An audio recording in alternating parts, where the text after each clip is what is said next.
അവനെ നിങ്ങൾ എവിടെയാണ് പൂട്ടിയിട്ട് പറഞ്ഞില്ലേ ഞങ്ങൾക്കറിയില്ല. അവൻ ഇന്നലെ വൈകിട്ട് പോയവൻ എങ്ങനെയാണ് രാത്രി അവിടെ നിന്ന് ഫോൺ ചെയ്യുന്നത്? അയ്യോ, അത് ഗോവിന്ദൻകുട്ടി. ഗോവിന്ദൻകുട്ടി അങ്ങനെ ഒരുത്തും കൂടെ ഉണ്ടല്ലോ. അവനെവിടാ?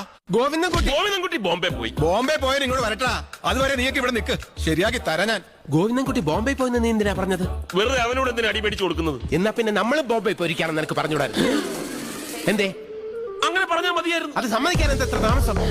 ഗോവിന്ദൻകുട്ടി ബോംബെ പോയെന്ന് നീ എന്തിനാ പറഞ്ഞത്? വെറുതെ അവനോട് എന്തിനാ അടി മേടിച്ചു കൊടുക്കുന്നത്? എന്നാ പിന്നെ നമ്മളും ബോംബെ പോയിരിക്കാണെന്ന് നിനക്ക് പറഞ്ഞു. പെട്ടെന്ന് റെഡിയാവാം. നമ്മളിന്ന് വരുന്ന വിവരം അവൻ അറിയാവോ? ഇല്ല, നമ്മൾ പ്രതീക്ഷിക്കാതെ ചെല്ലുമ്പോ അവനൊരു സർപ്രൈസ് ആവട്ടെ എന്ന് കരുതി. അത് നല്ലതാ. ആർക്കാ? പ്രതീക്ഷിക്കാതെയാണ് നമ്മൾ വരുന്നതെന്ന് അവനെ വിളിച്ച് പറഞ്ഞേക്കാം. പ്രതീക്ഷിക്കാതെയാണ് നമ്മൾ വരുന്നതെന്ന് അവനെ വിളിച്ച് പറഞ്ഞേക്കാം. എന്താ ഒരു ഹണിമൂൺ ആണെന്ന് വിചാരിച്ചാ മതി. ഓ, ഇനി ഇപ്പോഴാ ഹണിമൂൺ. അതൊക്കെ അന്നേ കഴിഞ്ഞതല്ലേ. അങ്ങനെ പറയരുത്. യവൻ പറയുന്നതിൽ കാര്യമുണ്ട്. ഞാനും അന്ന് ഹണിമൂണിനൊക്കെ പോയതാ. പക്ഷെ അതിന് അവളുമായിട്ട് അന്ന് മുട്ടൻ വഴക്കായി.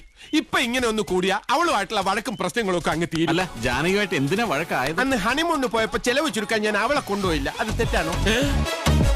അന്ന് ഹണിമൂണിന് പോയപ്പോ ചെലവ് ചുരുക്കാൻ ഞാൻ അവളെ കൊണ്ടുപോയില്ല. അത് തെറ്റ്.